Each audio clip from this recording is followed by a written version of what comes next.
Today, I want to go into something I like to call the inch wide, inch deep phenomena. In 1995, MacArthur Wheeler, a middle aged man, brazenly robbed two banks in Pittsburgh in broad daylight.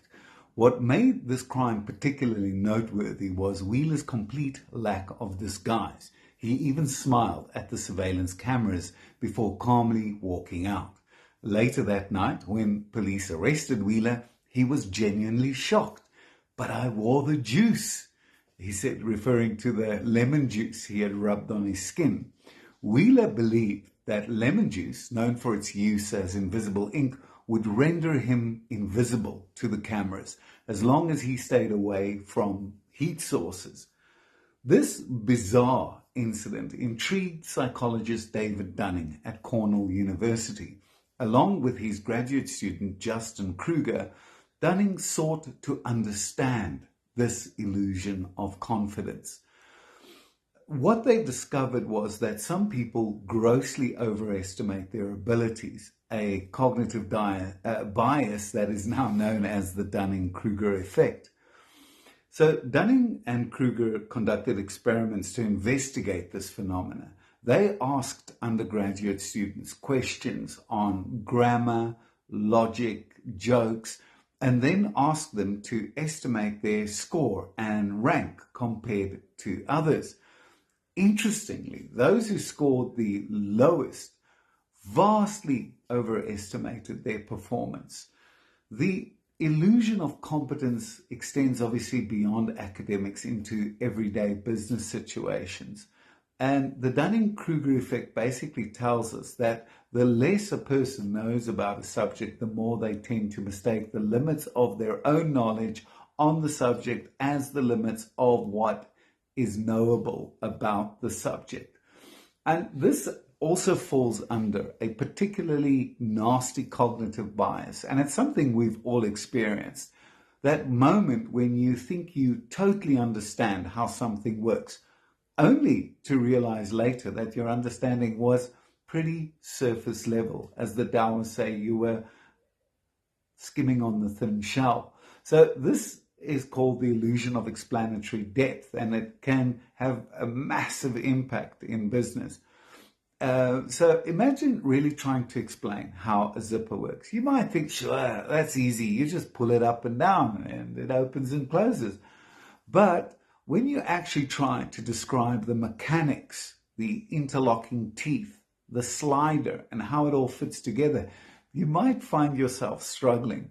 The same goes for other everyday items, like how a toilet flushes, not what it does, how it does it, or even how Wi-Fi works.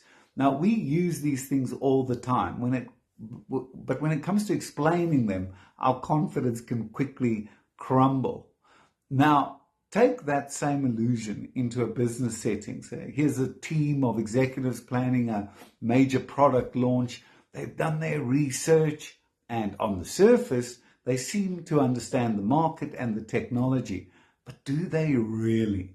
Maybe they're confident they know their customers or they've nailed down the tech, but when they dig deeper, like truly analyzing user behavior or the nuances of technology, they might find that their understanding isn't as solid as they thought. They might be a mile wide, but only an inch deep.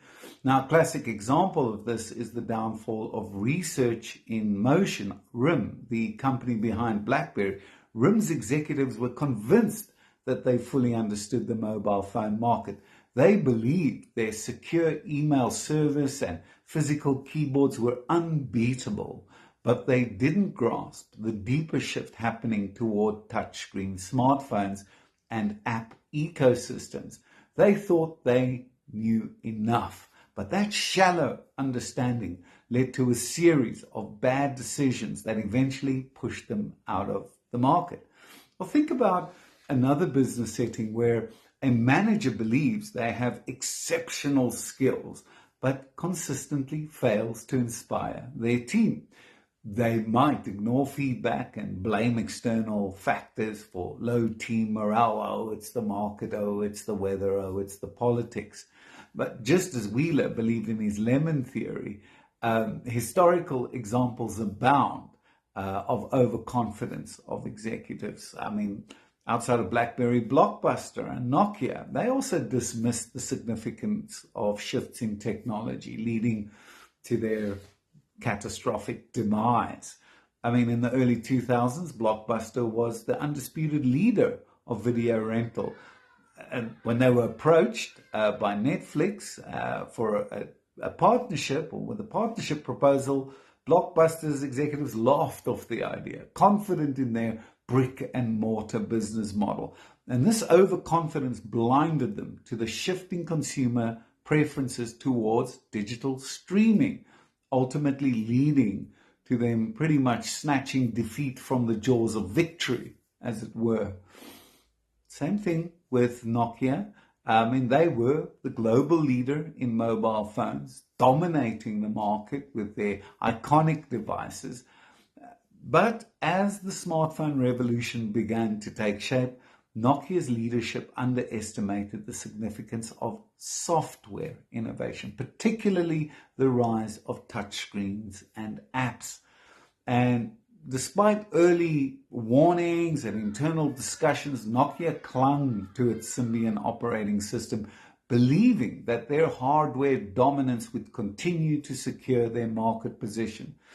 And this overconfidence and reluctance to adapt led to Nokia being overtaken and pretty much wiped out by competitors like Apple and Android, leading to the decline of the whole business.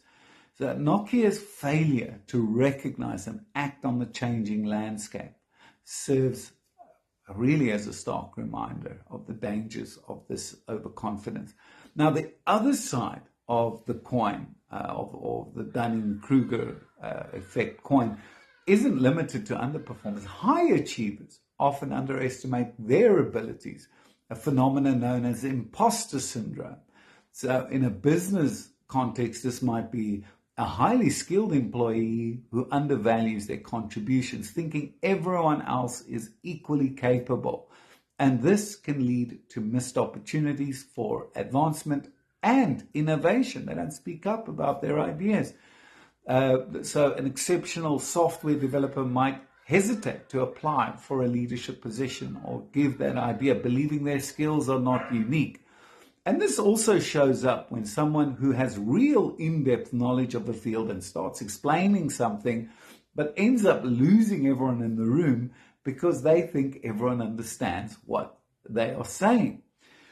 So to avoid the pitfalls of misplaced confidence in business, it's crucial to get feedback. I mean, IBM's transformation under Lou Gerstner, I mean, they were faced with declining performance. Gerstner went out, he listened to feedback, he acknowledged the company's shortcomings and what he didn't know, and initiated a cultural and strategic overhaul that revived IBM by recognizing the limits of knowledge, and successfully navigated IBM through this critical period.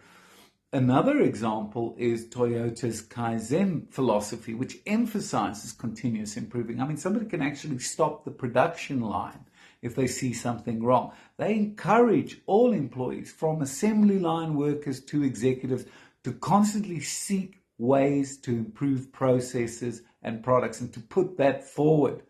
This culture of continuous feedback and self-assessment has been a key driver of Toyota's success in a highly and rapidly changing automotive industry.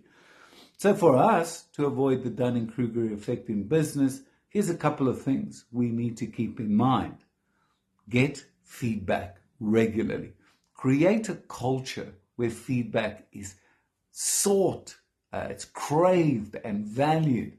And this can be through conversations, formal performance reviews, 360 feedback, informal check-ins, culture mapping. Promote a learning culture. Encourage continuous learning and development, andragogy, adult upskilling, reskilling, and recognize that growth comes from acknowledging one's limitations. Why? because of humility. Humility is the mother of learning. You've got to celebrate those successes, acknowledge the mistakes. Leaders need to model humility, showing that it's okay not to have all the answers, and emphasizing the importance of asking questions and raising critiques. We need diverse perspectives, not just cultural diversity, cognitive diversity. We've got to get more people in the room who think about the problem and walk around the problem in different ways. There are different viewpoints that will challenge a lot of our assumptions. And then, so key, utilize data and analytics. I can't overemphasize this enough. Please, base decisions on data and evidence rather than just intuition or overconfidence. Implementing data-driven decision-making processes will help ground assessments in reality, certainly probabilistic reality.